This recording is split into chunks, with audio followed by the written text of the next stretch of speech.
Olá, observadores, sejam bem-vindos à nossa nova série do Prosa de Trânsito, um podcast já bem antigo aqui no Observatório, mas que a gente retoma em 2024, trazendo pessoas relevantes aqui para o nosso ecossistema de mobilidade segura.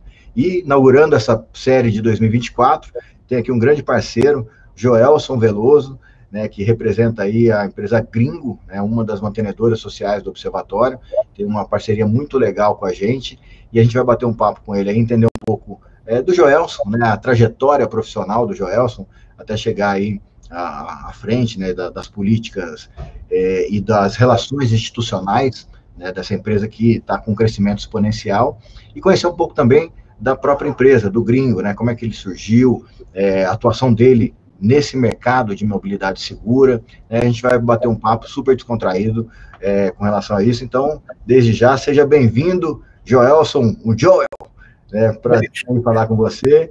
Tudo tranquilo? Tudo certinho? Começou o ano acelerado? Acelerado. Eu vou explicar um pouquinho mais à frente, mas janeiro é um momento do ano muito importante para o Gringo, né? Temos uma sazonalidade importante aqui. E obrigado pelo Joel, porque me facilita muito, porque o nome Joelson, frequentemente, as pessoas têm dificuldade em entender.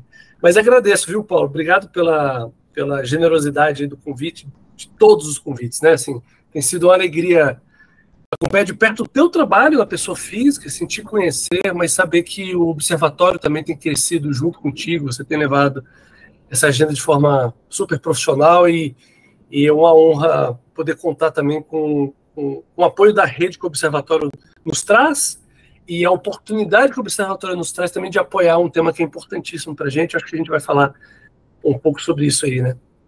Não, e você tocou num ponto interessante, já para começar aqui a nossa entrevista, você falou de pessoa física, e eu sou engenheiro, né, no meu histórico profissional, eu era muito metódico, né, muito certinho, e aí a gente sempre fez as coisas baseadas em técnicas, metodologias, leis, e aí teve um determinado momento que minha ficha caiu, que quem faz a metodologia, quem faz a técnica, quem produz as ferramentas são as pessoas. Então, acho que o maior valor que a gente tem nos nossos ambientes são as pessoas, então eu queria conhecer um pouquinho da pessoa, Joelson, né? A sua trajetória, como é que você chegou, a sua formação, como é que você foi parar numa startup, enfim, como é que você começou, Joelson? Obrigado, Paulo, valeu. Cara, então, eu sou um brasiliense, né, que hoje moro em São Paulo.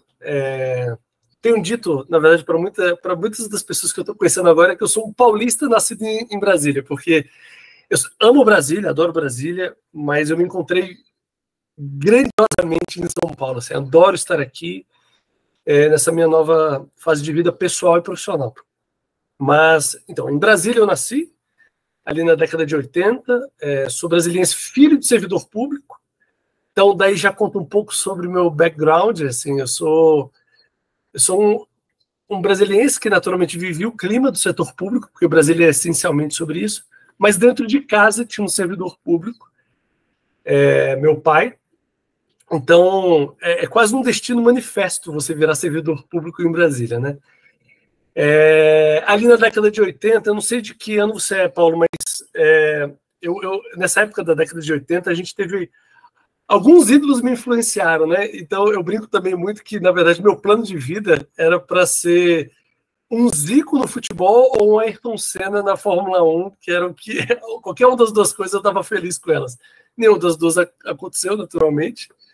Eu sou de 79, tá? Então eu vivi bastante essa época aí. Pronto, acho que você entende bem, né? Então, assim, é isso. Assim, criado num ambiente como Brasília, que tem essa influência do setor público, mas também eu era uma criança sem conteúdos digitais disponíveis. Então, muito na rua, muito fisicamente ativo, né? Acho que isso era uma questão relevante das memórias que pessoas dessa geração viveram, né? E é isso, cara. Aí, anos mais à frente, entrei na faculdade, né?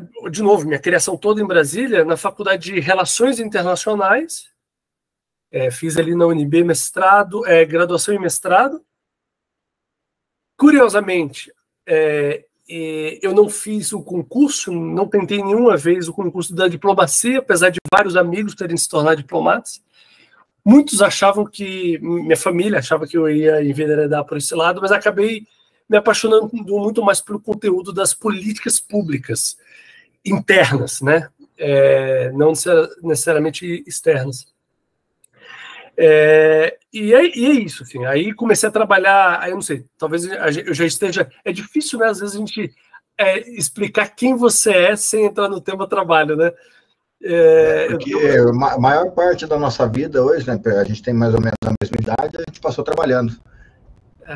Exato. Não, eu acho que não é só isso também, não, né? Porque a gente tem muita histórico profissional para compartilhar, mas realmente é um desafio que eu acho curioso a gente não conseguir se explicar direito sobre quem é sem ter que falar do trabalho, né? Mas como eu também tenho vergonha de ficar falando coisas a meu respeito, sem parecer egóico demais, acabei já pisando no tema profissional. Mas é isso, acho que esse é um resumo dessa minha origem, infância, adolescência, início da fase adulta. E não sei, se você quiser, a gente pode falar um pouco das experiências que eu tive também, aí sim, um campo muito mais profissional, não sei. Eu acho que já podia emendar, né, e tentar, porque a gente começa muito cedo, né, eu tenho uma história também, eu entrei na prefeitura de São José dos Campos com 18 anos de idade, no serviço, também, minha mãe também era servidora pública, e, de fato, a nossa carreira vai acompanhando a nossa vida, né, então tem alguns marcos históricos de vida que são lastreados pelos acontecimentos na carreira. E aí você se formou em relações institucionais, como todo bom brasiliense, já nasceu, em vez de ganhar uma chupeta, ganhou um livro para estudar concurso, né? Que é aí que o pessoal fala em Brasília. Exato. E aí foi para a carreira pública já de imediato. Eu fiz estágio, né? Eu acho que é exemplo do que você deve ter vivido, né? Cara, eu ia para o trabalho do meu pai. Eu passava a tarde lá, depois da escola de manhã, eu passava a tarde lá passeando entre os ministérios, ia na troca de bandeira, que tem toda sexta-feira no fim do dia. Tinha um conteúdo cívico, teve um conteúdo cívico, os meus sonhos em determinado momento, que aí foi assim, inescapável mesmo virar servidor público.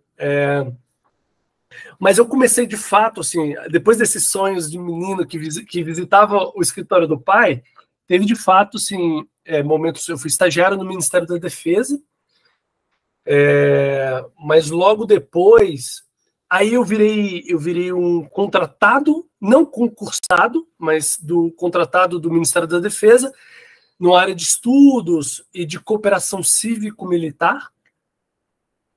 Visitava muitas escolas superiores das 3 forças e tal.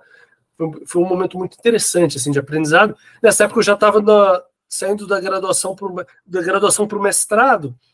Então, eu estudava muito esses temas de política de defesa, segurança nacional e tal. Mas aí veio o concurso público para especialista em políticas públicas e gestão governamental. O mais conhecido em Brasília, servidor público adora uma sigla, né? EPPGG, é o nome da carreira, né? Mas conhecido também como gestor público, virei gestor público e é isso, assim, a vida focada na esplanada dos ministérios. Isso, em algum momento, Paulo, foi até uma angústia minha, assim, porque é dureza você ser criado em Brasília, que é um ambiente, é uma ilha, né, em relação ao resto do Brasil, você começar a trabalhar em Brasília com a visão distante dos estados, dos municípios, e querer dizer que você é gestor público sem conhecer exatamente o que, na média, aflige o brasileiro, né, na ponta ali, nos estados, nas cidades, né? Isso foi, de fato, uma certa angústia que eu vivi durante um tempo. Inclusive, vir para São Paulo tem a ver com isso, depois eu já explico. Mas é isso. Depois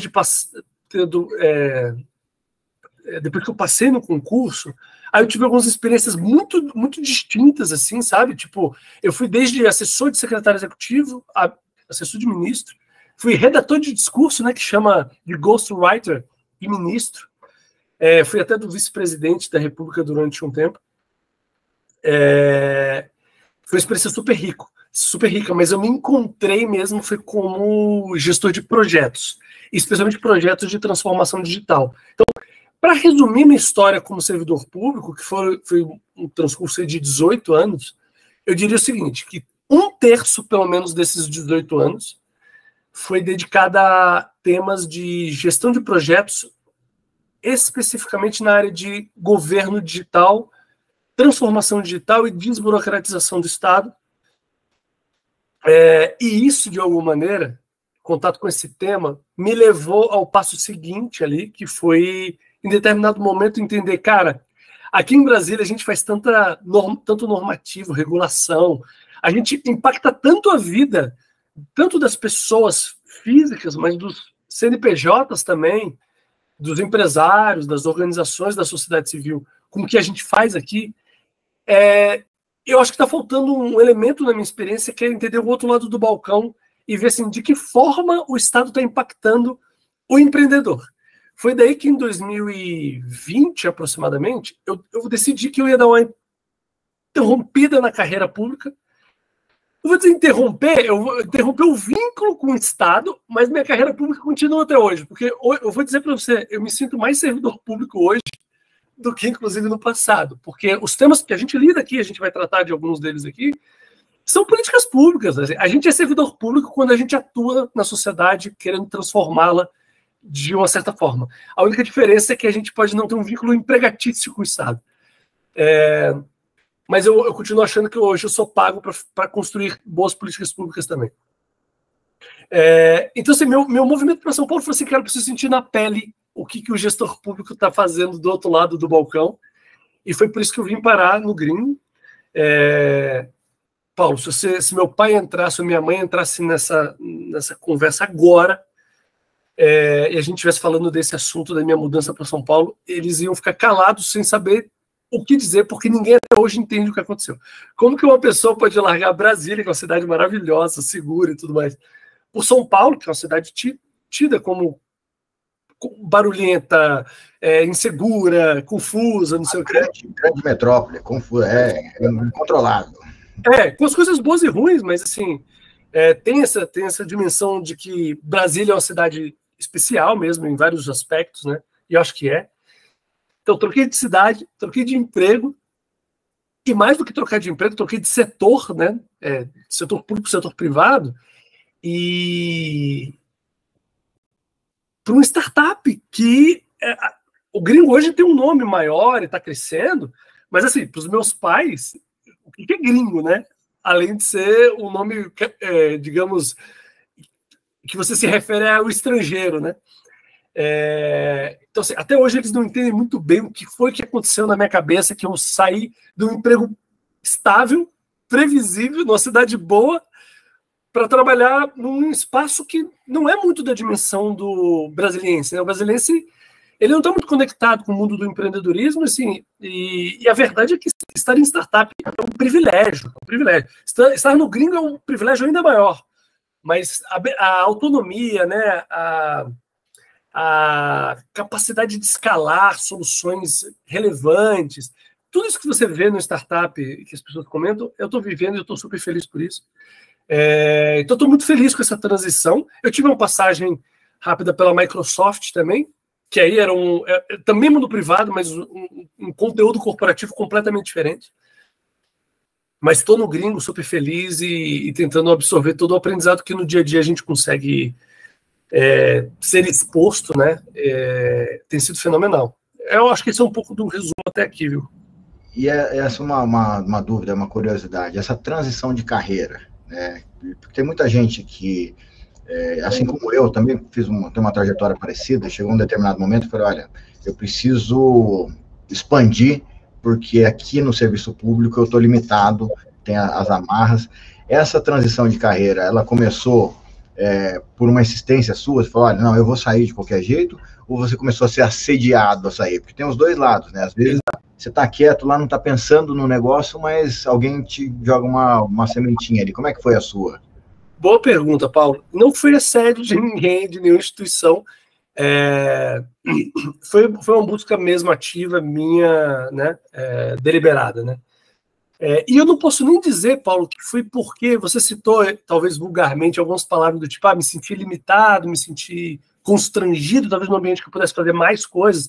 Isso também não era a minha verdade, porque, cara, eu estava nesse tempo que eu mencionei que eu fiquei na área de transformação digital, eu tive a oportunidade, Paulo, de fazer a coisa mais relevante que eu acho que Certamente a coisa que mais relevante que eu já fiz na vida, e provavelmente meu top 3 coisas relevantes, mesmo que eu viva 150 anos, que foi o GovBR. Eu estava na equipe original ali, que desde 2016 estava tocando essa agenda, 2015/2016, e que finalmente culminou com a inauguração do GovBR em 2019, e fiquei lá até 2020.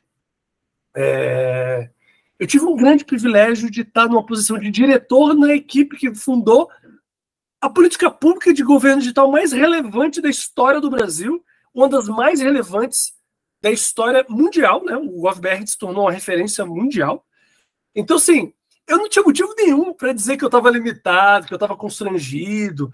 Eu estava liderando uma parte da equipe do GovBR, que é maior do que isso, naturalmente, mas eu estava vivendo o auge, inclusive. Isso é outra coisa que poucas pessoas entendem. Como assim você estava no GovBR, numa posição de liderança, e trocou isso por outra realidade? Então, assim, eu acho que não foi constrangimento, foi uma vontade genuína, Paula, de verdade, viu? De aprender algo que na esplanada eu não conseguiria aprender. Não adianta a posição que eu pudesse ocupar. Vir para São Paulo, viver o mundo do empreendedorismo e entender as angústias, digamos, e as oportunidades que esse mundo apresenta, só vindo. Então eu tive que fazer um trade-off mesmo, tive que fazer uma escolha, e escolhi vir para cá. Isso não significa que eu nunca voltarei ao poder público. Aliás, isso pode ser o retorno à casa pode acontecer também, eu não elimino essa possibilidade. Mas a verdade é que eu decidi por isso e eu fui atrás. Algumas empresas que eu comecei conversando até me disseram assim, olha, a gente até via um potencial em você e queríamos até fazer uma oferta, mas a gente não sabia como chegar, o quanto isso é razoável e tal. E eu fiquei feliz por isso até, porque acho que demonstrou, em alguma medida, a minha capacidade de manter um distanciamento, né, que acho que como servidor público a gente tem que prezar, do ponto de vista ético e tal, da não confusão entre temas públicos e privados. Então, por isso que eu acho que as pessoas também tiveram dificuldade, de alguma maneira, de fazer alguma coisa nesse sentido de oferta que pode parecer ruim, ainda que eu não, em nenhum momento, acho que eu ia avaliar dessa maneira, honestamente. Não farei isso. Mas foi assim, foi um pouco assim essa transição. Entendi. E você participou, né, como um dos líderes de um projeto que eu já ouvi muito falar isso e eu acredito, né, foi a maior transformação digital. Ainda mais que naquela época da pandemia, teve a questão também dos auxílios, né? Então, maior onda de bancarização de uma população que o mundo inteiro já viu, e essa é uma estrutura, né? Às vezes as pessoas, né, para funcionar um app, né, um aplicativo, para funcionar um sistema, tudo que tem por trás, né, não só do ponto de vista de planejamento, de organização, mas de infraestrutura. E hoje você está numa empresa que busca escala, que já tem milhões de pessoas conectadas, uma baita de uma empresa, super parceira nossa aqui. Eu queria que você falasse um pouco do Gringo, né? A primeira dúvida de todas, antes a Gringo ou o Gringo? Eu diria o seguinte, a gente é tão focado no usuário que é do jeito que você quiser chamar. Boa. Mas se tiver que ter uma resposta de múltipla escolha correta, é o Gringo. O Gringo. Legal. E como é que surgiu? Qual que é a história do Gringo? Cara, o Gringo surgiu em 2019, a gente acabou recentemente de completar 4 anos, né? Cara, surgiu de um incômodo dos empreendedores fundadores que estavam por trás ali, 3 pessoas com um histórico magnífico em produto, mercado financeiro, tecnologia, que entenderam, pela experiência profissional que tiveram, que tinha um espaço dentro do mundo automotivo muito relevante de atuação de uma startup que pudesse olhar menos para o objeto automóvel e mais para a pessoa motorista. Então, eu acho que o que está no DNA do Gringo é que ela é a primeira e única empresa que não está olhando para o carro do Paulo ou a moto do Paulo. Está olhando para o Paulo e querendo resolver problemas nessa jornada dele como motorista nas diferentes facetas, momentos dessa jornada, que são muitos. E a gente sabe que o mercado automotivo, ele também é muito... Tem uma questão que eu acho que você entende bem, né, Paulo? Ele é muito pulverizado e ele é muito... A assimetria de informação é muito grande. Então, tem muita gente fazendo muita coisa para o veículo do motorista e a informação ela não é igualmente distribuída. Então, você sempre tem dúvida se a gasolina que você vai botar no posto está batizada, se o mecânico vai te sacanear, se o seguro que tu está contratando é o melhor financeiramente para você, se o financiamento é uma boa decisão, se alugar um carro, comprar um carro... Enfim, eu poderia passar 40 minutos falando dessa situação. Até a multa que chega na nossa casa, a gente hoje desconfia por conta dos golpes que acontecem. Exatamente, exatamente. Não, é porque o desafio de transformação digital é do mercado, é do setor, porque eu acho que a transformação digital vai tornar menos pulverizado e a informação mais simétrica, mas tem que lembrar que o Detran, como qualquer órgão público, também tem os seus desafios de transformação digital, e a gente tem visto que está evoluindo naturalmente, e a propósito, se evoluir é bom para todo mundo, inclusive para o gringo, mas especialmente para o cidadão brasileiro, né? Consumidor desses serviços. Mas tendo dito isso, o gringo surgiu para ser essa plataforma, o super app, como a gente quer dizer, mas de uma forma ainda mais popular, a gente quer ser o assistente pessoal do motorista. Para tudo que ele tiver como problema. Então, na condição de assistente, a gente quer eliminar essa pulverização, a gente quer entender qual é o problema que você tem e te trazer a solução sem que você tenha que ficar navegando o labirinto que existe entre as empresas dentro do setor. E, ao mesmo tempo, a gente quer fazer isso de forma personalizada para você. Então, esse é o grande insumo, digamos, eu acho que é o DNA fundamental da empresa. 4 anos depois, estamos com 15 milhões, e tendo essa visão, a gente está com 15 milhões de usuários que retornam 3 milhões e meio desses usuários, 3 milhões, estão voltando na plataforma todos os meses. Então, são pessoas que efetivamente viram valor na plataforma porque voltam para ela. Se não tivessem visto, a gente sabe que em canais digitais isso é muito comum. Você não viu valor, você desinstala ou nunca mais volta. Isso não é a realidade no gringo. Os nossos serviços ainda estão em construção, Paulo. Então, assim, acho que essencialmente o que a gente ajuda muito o motorista hoje é com alguns temas de débitos, documentação, né, IPVA, licenciamento, multas.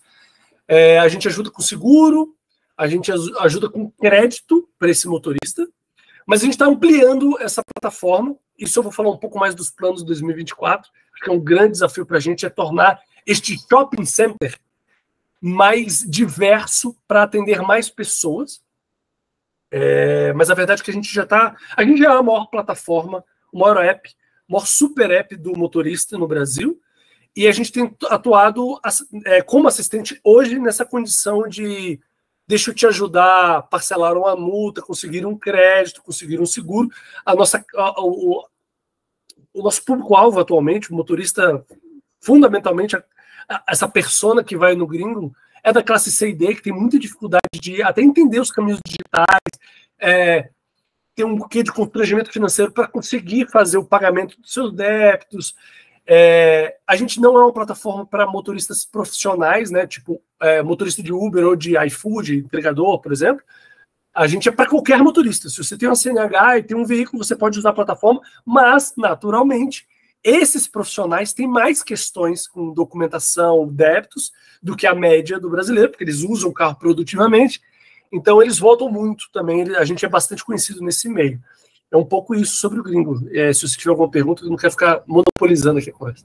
E esses 4 anos, né, começou com uma startup, né, você tem uma ideia inicial, a fase de ideação, né, tem todo aquele processo, e 4 anos depois, que tamanho que está o gringo hoje?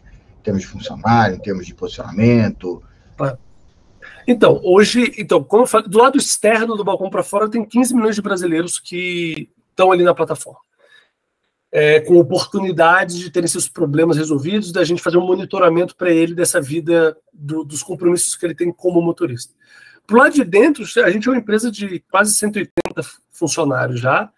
Boa parte, essencialmente, parte relevante desse pessoal é de tecnologia, né? Naturalmente, somos uma startup, eu acho que a gente se enquadra muito no conceito de fintech, né? De uma empresa, de uma startup de tecnologia do setor financeiro, porque boa parte das soluções acabam sendo de serviços financeiros.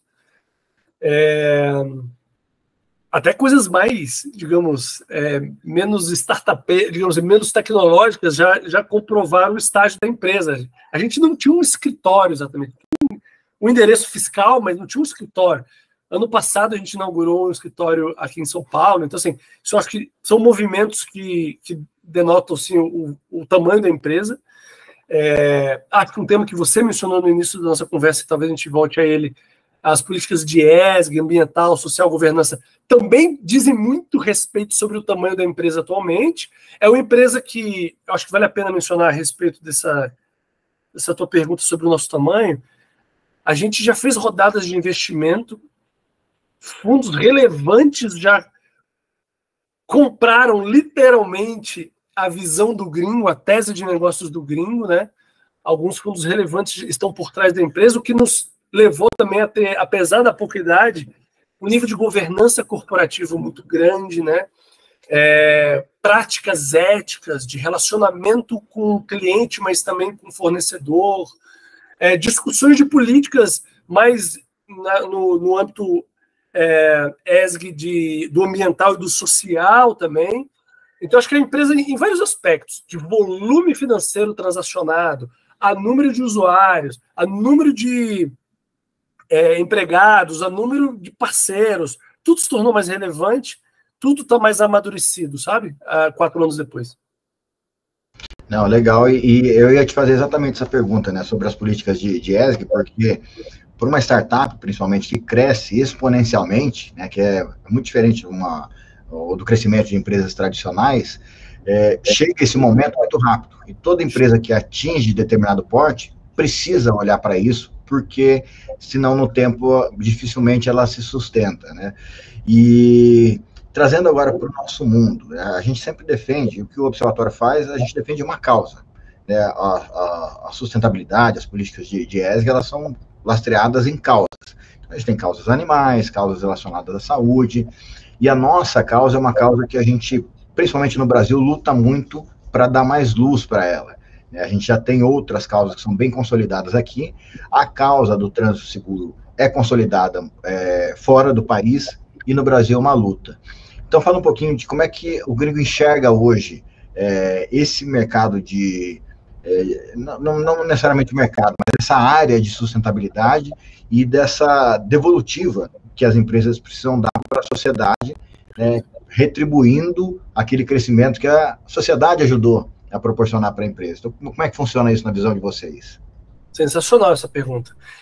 Eu acho que uma coisa que também está muito no DNA, e toda vez que você conheceu o Rodrigo, e talvez tenha capturado isso da fala dele, o Rodrigo é nosso CEO, né, para quem está nos vendo e ouvindo aí, que além do incômodo com o mercado, como ele estava organizado em torno do veículo e não do motorista, acho que tem um incômodo também sobre como a gente pode criar valor ao longo do tempo, e de muito tempo, né? O gringo não quer ser aquela empresa que entrou no mercado e faz algo doido para ser vendida. Esse não é o tipo de empreendedor que tem aqui dentro. A gente quer gerar um impacto de longo prazo na sociedade. Eu acho que o tipo de parceria que a gente construiu com vocês e com outras organizações mostra muito isso. Assim, a gente não perdeu tempo em estar por perto de vocês logo já no início. A gente se tornou mantenedor mais recentemente, mas você não vê muito startup com nível de engajamento em associações e organizações da sociedade civil como gringo. Assim, eu desafio qualquer um falar, com 4 anos, 3, com 2 anos e meio de vida, o gringo já estava no nível de engajamento institucional que você não vê em muita empresa de 25 anos de vida. Mas de que maneira a gente olha isso? Paulo, tem um componente interno que a gente está sempre já se adequando muito fortemente. Eu comentei coisas da governança corporativa, práticas éticas, conformidade com leis, né, muito compliance, isso é o arroz com feijão. Tem um lado de gestão de pessoas muito focado em construir os novos talentos. A gente quer devolver para a sociedade nesse sentido também, de cuidar dos talentos da sociedade e devolver eles para a sociedade através da produtividade deles, da capacidade de gerar impacto deles. A gente também está fazendo isso através de políticas de equidade salarial, inclusive, igualdade de gênero. Isso é algo que a gente se envolve muito. Assim, se eu te mostrasse os nossos guias e políticas do ponto de vista de recursos humanos, pessoas, é incrível o tipo de atenção que a gente tem para esse tema hoje, já no gringo. acho que olhando ambientalmente, aí eu me conecto com um pouco da devolutiva que você mencionou na tua pergunta, a devolutiva para a sociedade.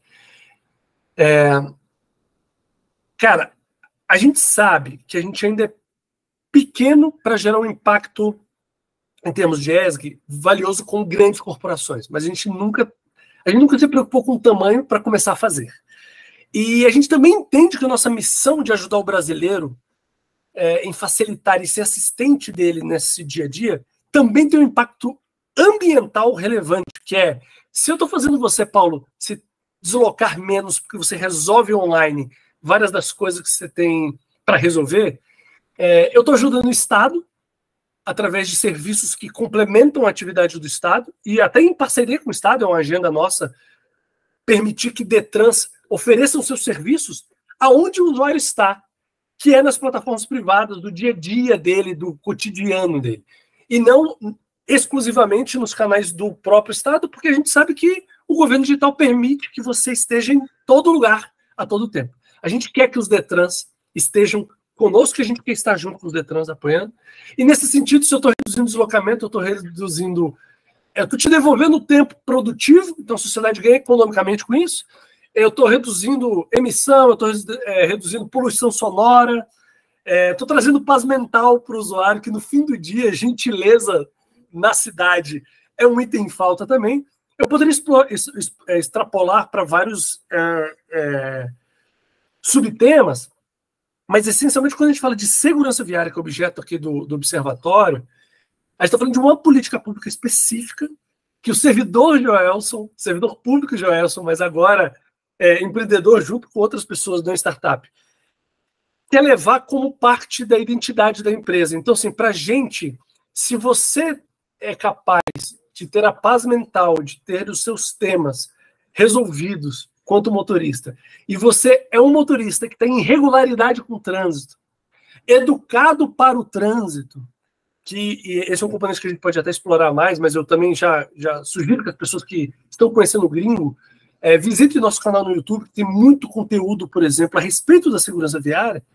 Se a gente está fazendo um trabalho em que a gente torna o cidadão motorista mais educado, mais regular com seus compromissos como cidadão, a gente também está apoiando essa agenda. E se a gente pode usar os recursos que a gente está conseguindo angariar, porque a gente tem uma atividade remunerada como empresa, naturalmente, e a gente pode investir patrocinando eventos, patrocinando estudos, como a gente fez ano passado no Maio Amarelo, em conjunto com o Observatório, mas também com o Centro de Liderança Pública, o CLP, grande parceiro, no sentido de dar números para a tragédia que é o trânsito, a violência no trânsito, de trazer números, consciência para os conteúdos que a gente divulga externamente à empresa, em toda a sociedade, sobre como é melhor para todo mundo se o trânsito for mais seguro. Acho que a gente está fazendo a nossa parte. E a verdade é que, já emendando com a preocupação que acho que você vai ter numa próxima pergunta, olhando para 2024, o que a gente quer ser em 2024, e aí já fica um desafio para o CEO Paulo aqui do Observatório, a gente quer ter uma contribuição mais pragmática, mais mão na massa. Por exemplo, Paulo, uma coisa que você sabe, mas aqui um compromisso que a gente tem tentado desenvolver com a própria cidade de São Paulo é como que as empresas que estão interessadas no tema podem ajudar em políticas públicas transformadoras como a faixa azul. Como que a gente ajuda na expansão disso, na educação sobre isso? Eu quero falar na próxima conversa aqui em 2025, menos sobre como a gente genericamente tem ajudado, ou até pontualmente, porque eu acho que a gente faz práticas muito, especialmente em conteúdo, a gente gera coisas muito objetivas, mas eu quero falar menos disso e mais de coisas assim, cara, tá aqui um compromisso que o Gringo ajudou realmente a transformar e que foi para além da educação no trânsito, foi para a transformação do trânsito. Eu quero trocar a palavra contribuição para responsabilização no trânsito direta da empresa. E é isso que a gente quer fazer com o Observatório, olhando para ser mais pragmático e que a gente passe do ponto de não retorno, para que nunca mais se fale a palavra gringo sem se associar com segurança viária. Eu não quero que segurança viária seja na empresa e fora dela um tema que, se o Joelson sair amanhã, é um ex-tema para a empresa.